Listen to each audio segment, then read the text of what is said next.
Zəng gələndə artıq zəngin nə üçün gəldiyini hamımız bilirdik. Çünki informasiya belədir ki, özümüz informasiya sahəsindəyik deyə daha tez yayılır. Mənim bir hərbi çantam var idi evdə və onu heç vaxt işlətmirdim. Təptəzə qalmışdı.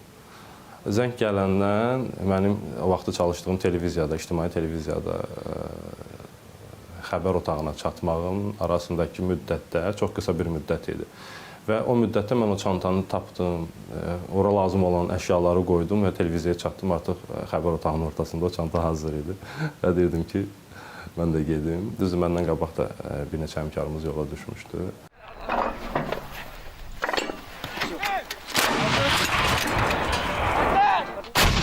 Çox qürur dolu bir günlər idi və biz cəbhənin hər iki tərəfini görə bilirdik. Həm müharibə gedən istiqamətlərdə, cəbhə boyu ərazilərdə, həm də mülki əhali tərəfini. Ona görə də düşünürəm ki, jurnalistlər bu baxımdan 2 qat daha çox şanslıdırlar.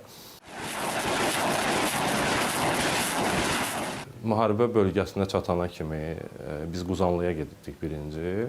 Rəsmi oraya zam olunmuşduq. Oradan başladıq bütün proseslərin işıqlandırılmasına.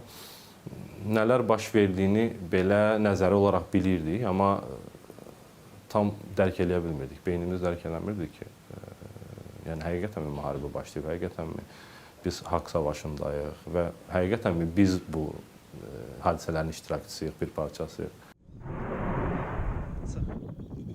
Ən zövq aldığım çəkilişlərdən biri qənimətlərin gətirildiyi an idi və həmin qənimət kimi əldə olunan düşmən hərbi avtomobillərinin içərisində mən stand-up eləmişdim və xüsusilə orada bir söz vurğulamışdım ki, indi tam fikir olaraq deyə bilməyəcəm, amma yəni məğzə ondan ibarət idi ki, vaxt var idi bu avtomobillərin üzərində olan dövlət qeydiyyat nişanları Azərbaycan torpaqlarında bir düşmən avtomobili kimi hərəkət edirdi. Artıq indi isə Azərbaycan əskərinin ayağı altındadır və əlbəttə ki, qürur verici anlardır.